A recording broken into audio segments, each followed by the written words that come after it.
Jama'a assalamu alaikum, barkanmu da warhaka.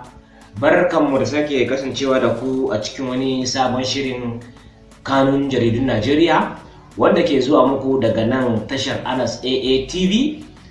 Ni ne naku Anas Abdurrahman Aminu, nake cewa a sha kallo lafiya. Barkanmu da dawowa.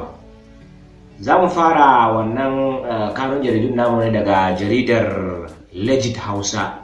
Legit Hausa ta ruwaito cewa dalilai guda uku da ya sa kungiyar lafiya ta duniya wato World Health Organization ta fasa aiko wa Najeriya rigakafin corona.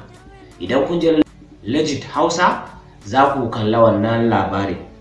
Na biyu, ku daina biyan masu garkuwa da mutane kuɗin fansa, a cewar kwamishinan 'yan sanda ga 'yan Najeriya. Idan kun je wannan jarida ta RFI Hausa za ku ga wannan labari. Na uku, jaridar Premium Times ta ruwaito cewa Fasto Adebayo ya yi hasashen cewa lokacin da ta'addanci zai zo ƙarshe a Najeriya. Idan kun je jaridar Premium Times Hausa za ku ga wannan labari.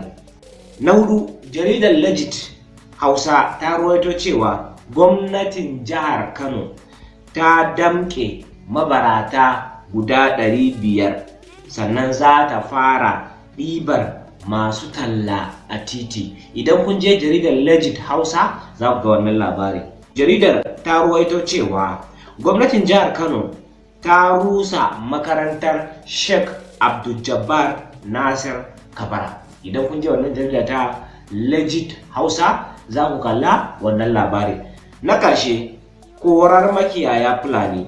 Kungiyar Arewa ta bukaci gwamna Abiodun ya yi murabus. Idan kun je jaridar Daily Trust Hausa za ku kalla wannan labari.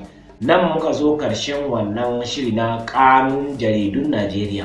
Ku biyo mu wani mako don kallon wani shiri. Ni na Anas Abdurrahman Aminu nake cewa ma'asalam daga wannan tasha ta Anas AA TV. Kar ku manta ku danna subscribe, kana ku danna kararrawar sanarwa domin sanar da ku idan mun ɗora sabon shiri.